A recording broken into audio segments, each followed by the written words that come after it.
The Indian Super League in its 8th edition in 2021 is going to be witnessing a lot of changes. काफी changes होने वाले हैं with regards to on the field as well as off the field. Squad बढ़ रहा है, आपके development players बढ़ रहे हैं, काफी चीजें आ रही हैं. तो हमने सोचा एक update video बनाते हैं आप लोगों के लिए, जिससे you guys are aware of the changes which are happening and you guys are not surprised when the season starts. तो एक तरीके से आप लोगों को in the know रखे हम.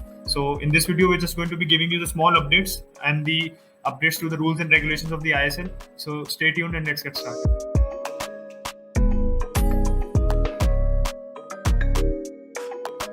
अब की बार आईएसएल में हमें 7 इंडियन फुटबॉलर्स देखने को मिलेंगे ऑन द पिच, जो कि पहले के आईएसएल में नहीं होता था. आप लोगों को पता ही होगा कि पहले 5 फॉरेन प्लेयर्स खेलते थे, अब वो घटा के 4 कर दिया गया है.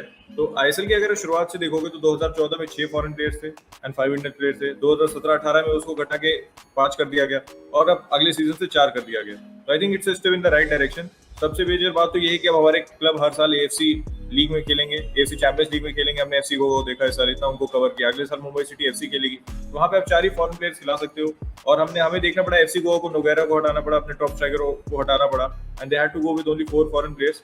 I think a step in the right direction from FSDL. FSDL has done a good, मैं कहूंगा इट्स अ गुड डिसीजन, जो कि was much needed. Indian football पहली बार तो इंडियन प्लेयर्स को फायदा करता है और एएफसी चैंपियंस लीग में फायदा करता है. और ऐसी कोई ड्रॉप ऑफ इन क्वालिटी भी देखने को नहीं मिली थी हमें एफसी गोवा से. तो उम्मीद करते हैं आईएसएल में भी ऐसा ही होगा.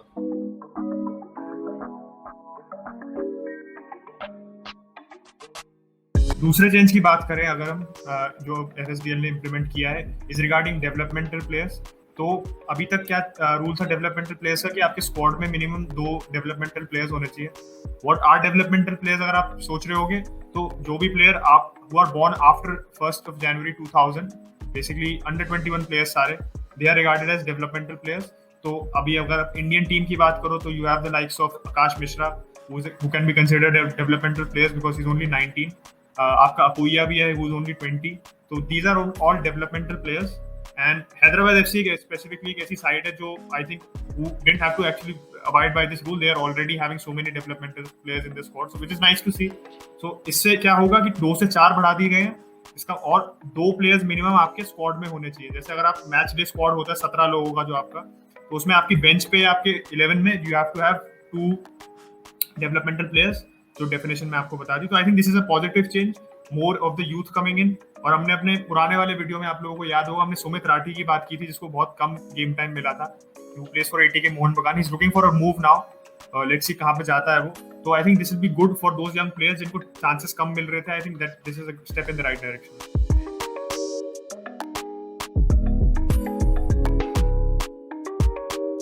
एक और इम्पोर्टेंट चेंज हुआ है इस बार आईएसएल में भाई लोग, कि अब से जो आईएसएल के क्लब्स होंगे they will only able to sign 6 foreign players. उन 6 में से जो एक प्लेयर होगा would be from the AFC member nation.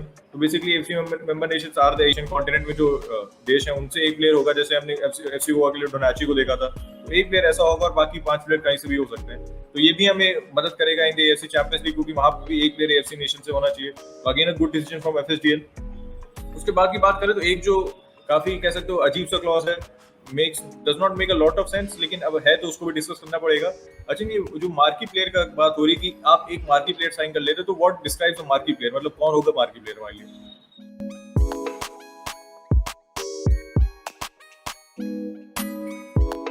So marquee player क्या है? आप सोच रहे होगे कि ये तो बिल्कुल फ्रेंचाइजी मॉडल जैसा थोड़ा सा वो लग रहा है, मतलब doesn't seam in the step in the right direction. So marquee player is basically a veteran player और अ प्रोडिजी. तो वेटरन प्लेयर में आपके हो गया any player who has made at least 75 appearances for a club in the major top 5 leagues in Europe. तो आपकी La Liga, Premier League, Serie A, Bundesliga as well as the Ligue 1, इन 5 में से 75 appearances minimum and has appeared in either the Champions League or the Europa League. Plus वो अपने country के लिए भी represent किया उसने in any major tournament like the World Cup or the Euros or the Copa America, any of them. So this describes what a veteran player is. And अगर prodigy की बात करें तो prodigy से आप guess कर रहे होंगे under 23 player, young player who has played for a major club, at least दो appearances उसने अपने किए हैं for a major club for the senior side, not for their any youth side. And plus he is also featured for his country. At least 3 caps होनी चाहिए उसको अपनी country के साथ, and वो country has to be a top 25 ranked in the FIFA, मतलब FIFA rankings में top 25 nations में होना चाहिए. Quite a mouthful, so I hope you guys understand. Graphic हमने दिखा दिए साथ साथ, जिससे आप लोग समझ सको. So this is what describes a marquee player, and एक sign कर सकती है marquee player, and these are the regulations which a club has to abide by before signing a marquee player.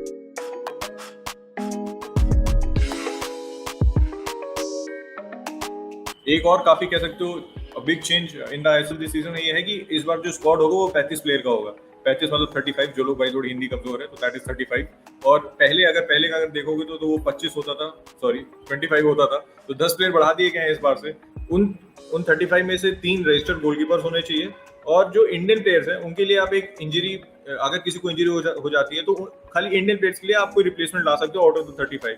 तो क्या लगता है जो 35 रन का स्क्वाड है, क्योंकि अब लीग में टीम शायद बढ़ने की बात हो रही है, शायद राउंड का पंजाब आ सकती है, बातें चल रही है. इस पर हमने एक वीडियो बनाया था, इधर का लिंक आ रहा होगा भाई लोग, तो उसको जरूर देखना अगर आपने नहीं देखा है तो. क्योंकि अगर नंबर ऑफ मैचेस बढ़ते हैं तो स्क्वाड बढ़ाने की जरूरत है. 25 man squad is not enough maybe to play a lot number of matches. I think squad बढ़ाने का could have a direct relation to matches being increased, which will be positive. Something which is not related to the updates to the regulations, but something which मेरे को personally लगा is that जो young players हैं who are looking to go abroad, तो recently अभी news आई थी regarding Ishan Pandita कि he's planning on moving to a European club. He wants to gain more experience at a European club, and you can say his decision is right if he does decide to do that. तो एक दिक्कत ये आती है कि if you are a foreign club from any of the top 5 leagues, say आप Spanish club हो and you are scouting a player from India, आप सोच रहे हो कि you want some promising player, तो one problem which comes is कि आप इंडिया के मैचेस इतने कम होते हैं. अब AFC requires a club to play at least 27 matches. मतलब AFC ने रिकमेंडेशन काफी टाइम से प्रेसिंग किया, इसी को लेके हमारा पूरा जो रोड मैप बना था was in keeping this in mind to increase the number of matches. तो I think matches बढ़ाना is ideal, and I think if the squads are being increased with that in mind, it's very positive. Because अगर कोई foreign player scout करेगा for a player and they're only playing say 20-22 matches in a year, तो उनको gauge करना मुश्किल हो जाता है उस प्लेयर की कंसिस्टेंसी, प्लस आपका जो स्टैमिना एंड हाउ आप कितने prepared हो for a rigorous league, for a more regular league, वो बहुत गेज करना मुश्किल हो जाता है. So I think this could be in relation to that and could be a positive change.